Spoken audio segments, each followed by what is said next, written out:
Hello and welcome to Saurav's classes again.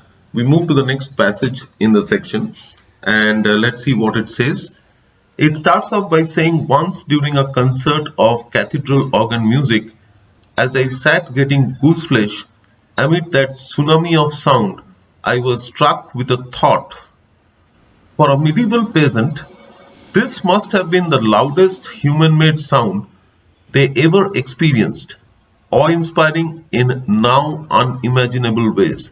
Now, what does this mean? This means that he was attending a cathedral music session and he was having a feeling of goosebumps or gooseflesh, which means that your hairs stand up when you experience something unusual, something exciting, something scary. So that was the condition that he was experiencing, and he was being overwhelmed by the kind of sound or music that he was hearing, the tsunami of sound that he's referring to. And he was thinking that, for in olden times, for a peasant who was not used to such kind of music or such kind of sound, except for when he went to the church, this would have been a very awe-inspiring or very different feeling for him. And no wonder they signed up for for the religion being proffered. Proffered means offered to be accepted. So the author feels that in olden days people used to experience this kind of an unusual feeling when they attended the church sessions, and therefore they felt overwhelmed, and therefore they tended to accept Christianity because it gave them that kind of a feeling. The church gave them that kind of a feeling. And now we are constantly pummeled with sounds that dwarf quaint organs. So now what is happening? We are experiencing sounds which are so different, so loud, so overwhelming that it kind of makes old music outdated. So now we understand the context. So he's comparing olden days with present times, and he's using music as a point of reference. So what he's saying is, in olden days, church music used to be the best or the most loudest form of music that people were used to, and therefore it used to be very overwhelming for them. But now we are constantly pummeled, means we are constantly bombarded, we are constantly hit with sounds that makes olden music outdated or antiquated. Once hunter-gatherers might chance upon honey from a beehive and thus briefly satisfy a hardwired food craving. And now we have hundreds of carefully designed commercial foods that supply a burst of sensation unmatched by some lowly natural food. Again, he's comparing the olden times with the present times with respect to food. He's saying that in olden days, when people used to go out for hunting, they used to stop when they saw a beehive and extract honey and have it to satisfy their hunger. That means they used to have food from natural sources. That's what he's trying to say. And then he says that today we are getting used to a lot of commercial foods that are available to us. Then he says, once we had lives that, amid considerable privation, also offered numerous subtle, hard-won pleasures. That means in olden days, people used to have a life, very simple life. Life of privation means a condition where you can barely have essentials for existence like food, clothing, and shelter. People could barely afford that. So that kind of a life, as against the life that we have in today's times, where we have abundance of all of these things. So what is saying, in olden days, despite having a very simple life, people used to experience subtle pleasures, which means very emotional pleasures that was more pleasurable at a mental level, at a psychological level, and these pleasures were hard won at times. They used to work for it, and when they achieved it, they used to get that kind of pleasure. And now we have drugs that cause spasms of pleasure, and dopamine release 1,000-fold higher than anything stimulated in our old drug-free world. So now he's talking about psychological pleasures,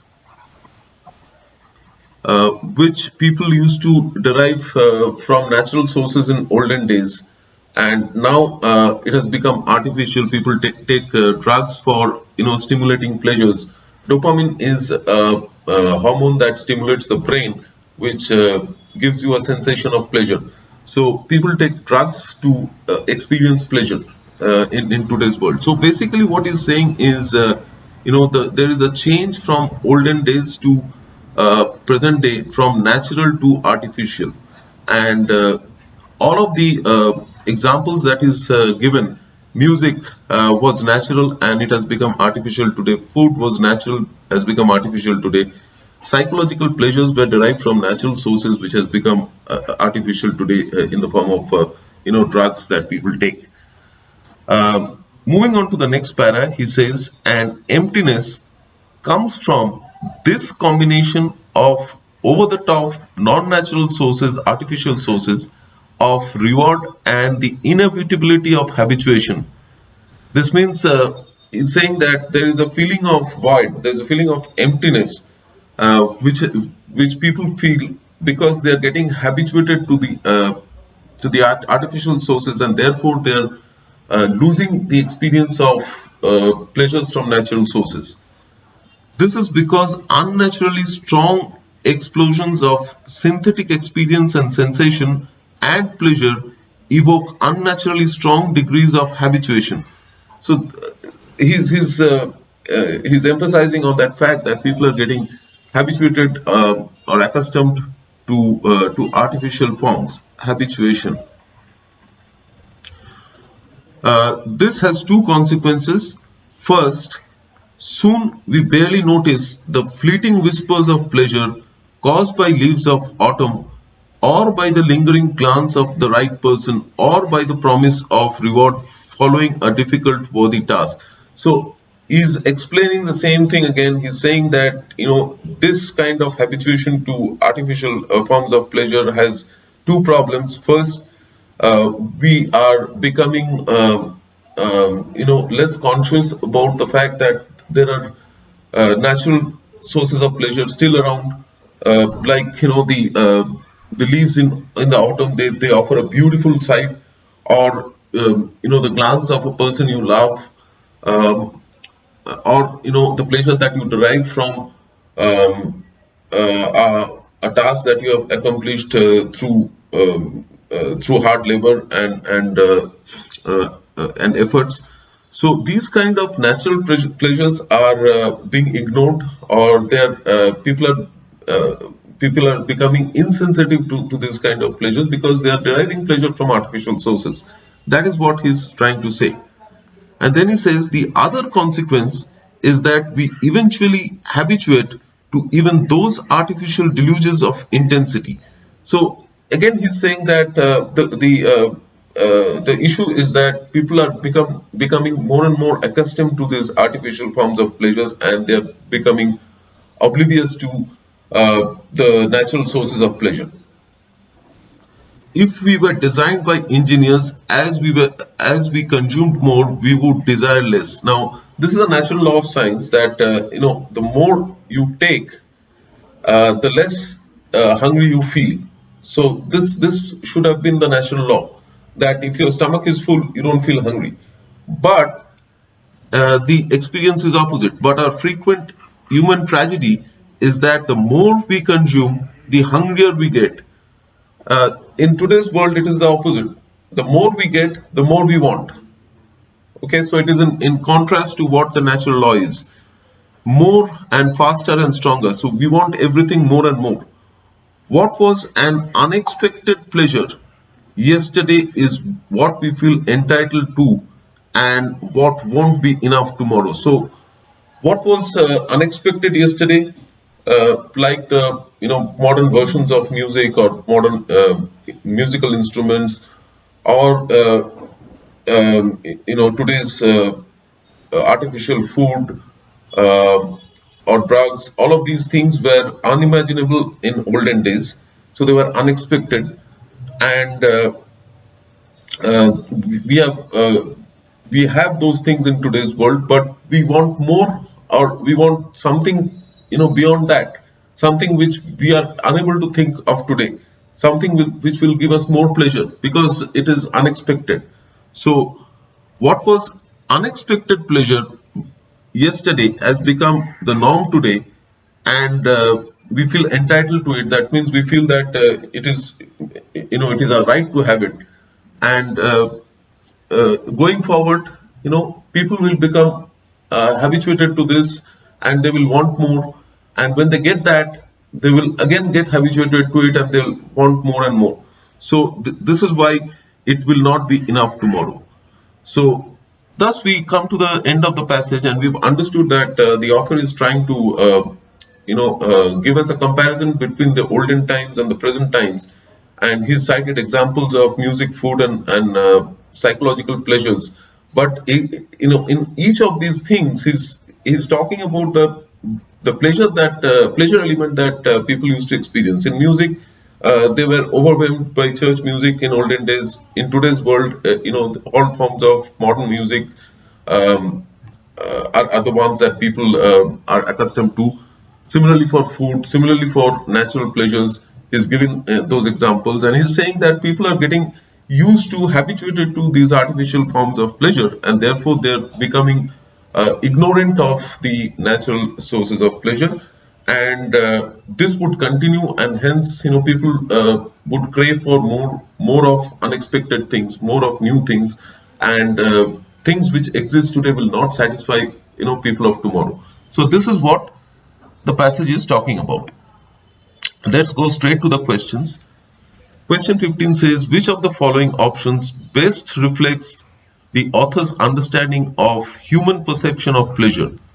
Now, the author's understanding of human perception of pleasure is that you get pleasure from something which is either unexpected, and you get to experience it. It gives you pleasure, or you work towards something through hard effort and labor, and you achieve it and you get pleasure. So either of the two. So let's see the options. Pleasure comes from whatever we are exposed to for the first time. Not really, because it might not be an unexpected thing. It might be something which you're expecting to experience, and you experience it. So therefore, you might not derive pleasure from it. Pleasure comes from what we are deprived of. This is also not true. It is the opposite. Pleasure comes from something which we experience, not from which you are deprived of. Pleasure comes from what we are accustomed to. This is also not true. Pleasure actually comes from the experience of the unexpected, or the experience of a hard-won battle, or a hard-won achievement. So option D says pleasure comes from what is perceived to be extraordinary. Yes, this is what pleasure, the sources of pleasure, one of the sources of pleasure is. Pleasure comes from something which is unusual or extraordinary, which you don't expect. And the last one says pleasure comes from what appears to be a valuable discovery or invention. Now this is a close one, but this doesn't necessarily mean that it is an extraordinary or unusual thing. So it can be implied, no doubt, but the very fact that the element of surprise, the element of unusualness is very clearly mentioned in option D, is the reason why option D is a better choice. Going to question number 16, going by the author, which of the following options best answers the question, how can one sustain the pleasure derived from any experience? So sustaining the pleasure means you want more of it. So therefore, in order to sustain the pleasure, you either have to get newer experiences, unusual experiences, or you have to get more pleasure from a new achievement for which you are working hard. So these are the two things that the author is clearly mentioning, that you get pleasure from one of these two things. So let's see the options.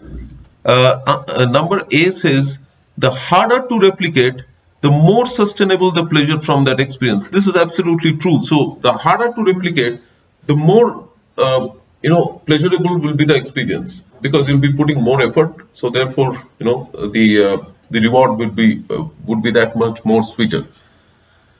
The second one says, periodic displeasure with synthetic experience leads to sustaining pleasure. No, displeasure doesn't lead to sustenance. It is the opposite. It is the experience of repeated, experience of newer things that leads to sustenance, or repeated experience of achievement that leads to sustenance. Option C says, training to appreciate sweet whispers and fleeting moments of joy to sustain pleasure. You cannot train a person to experience, natural pleasures. It's an internal thing. You feel it from within. So training someone to appreciate pleasure cannot sustain that pleasure for him. He has to experience it. So experience and not training is the difference. Option D says, awareness of a habituation moment helps sustain pleasure. It is not awareness, it is experience. So D is straight away out. Awareness, being aware of something that will give pleasure, and getting awareness of the fact that you will get habituated to it, doesn't give you pleasure. What gives you pleasure is the experience that you have when you are going through that process. So awareness is not sustaining. And option E says, the closer the experience is to nature, the more sustainable it is. Not necessarily. So in today's context, people derive pleasure from artificial sources. So this probably would have been true in the olden days, but in today's context, it is not. There are far more artificial sources of pleasure that people have, which is being clearly told in the passage. So hence, option A is the correct option. The harder to replicate, the more sustainable the pleasure from that experience.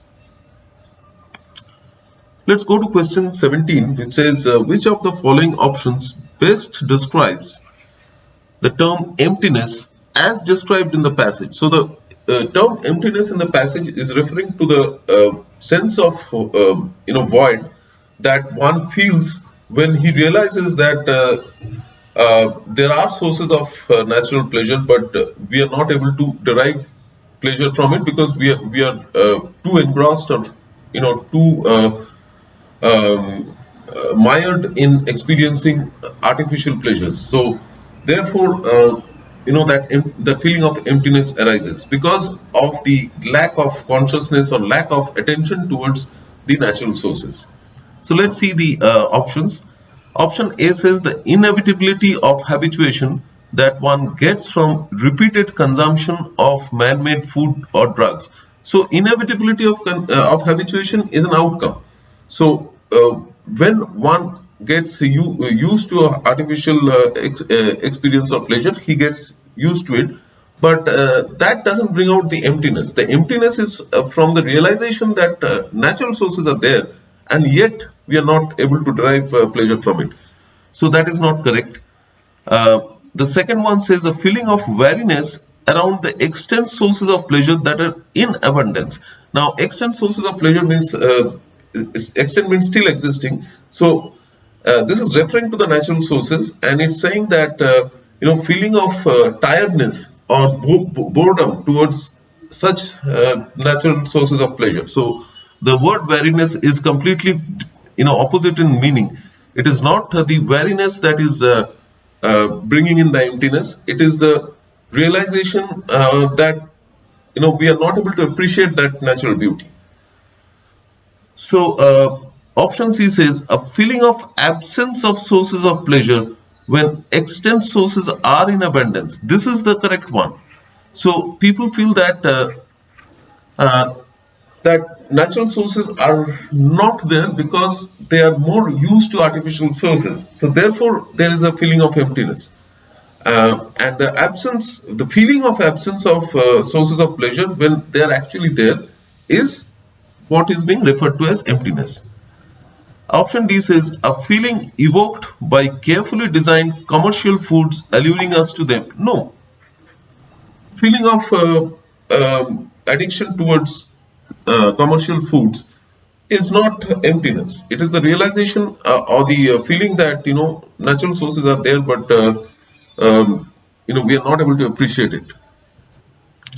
And the last one says yearning for newer sources of pleasure when extant sources are in abundance. No, yearning for newer sources of pleasure has nothing to do with the emptiness that is being referred to. The emptiness that is referred to is with regards to the natural sources of pleasure, which are still there, but people are not able to appreciate it.